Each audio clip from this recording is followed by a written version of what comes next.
Hi everyone, today is Thursday, November 5th. And just a reminder, I need you to make sure you're bringing your book to class before we were free.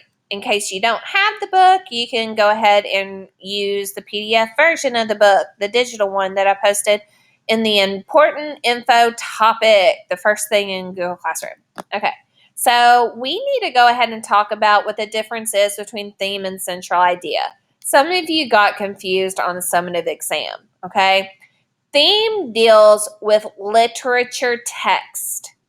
So when we're looking at the RL standard for reading literature, we are looking at a fictional story.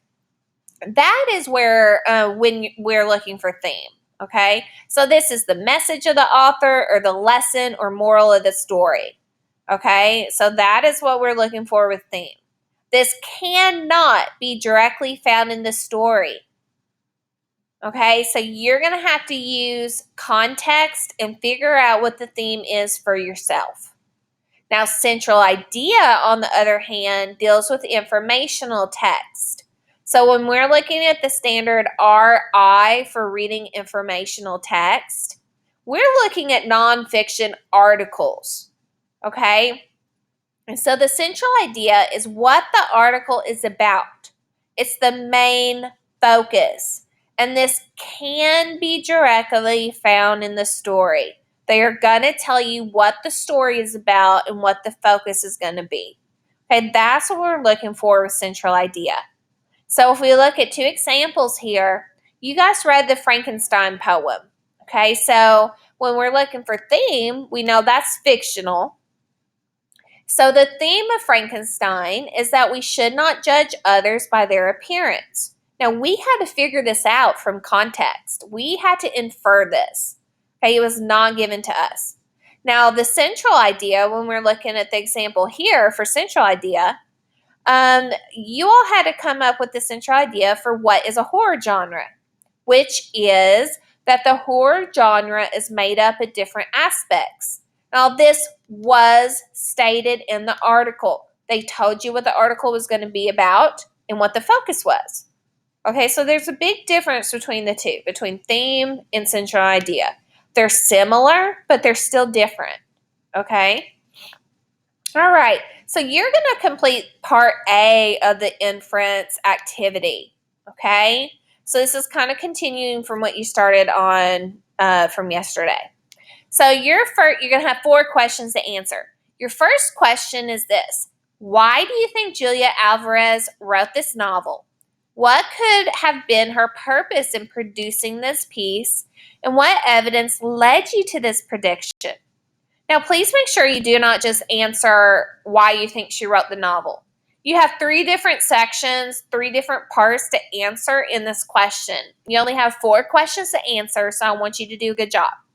You have to tell me what evidence led you to this prediction. Okay? Number 2, what potential themes do you think Alvarez might focus on in this novel?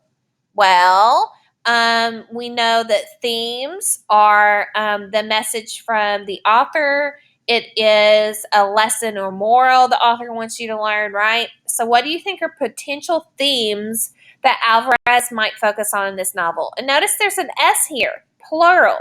So think of more than one theme. All right, number 3. Who do you think the main character is in this novel? Who do you think it's going to be? What can you predict about him or her? And what evidence led you to this prediction? Okay, so look through your book. What clues are you given? Okay, what part of the book do you read to get an idea about the characters and who's going to be in the book? You should also know this anyway, just from the assignment you did Monday and Tuesday. Okay, so everyone should be able to answer this pretty well. All right, and number 4, where do you think this novel is going to take place? You need to be more specific than just saying a country and year. What kind of neighborhood or area do you think the main character will be in? And what evidence led you to this prediction? So don't just say Dominican Republic, for example. Okay? You need to go into detail. What kind of neighborhood in the small scale? So focus down to the character. Okay, what kind of area do you think she's going to live in? Like, who do you think she's going to live with? What do you think is going to be happening in this area, etc.? Okay? And that's about it. Now I just need you to answer the following question. What is the difference between theme and central idea? What is the difference between theme and central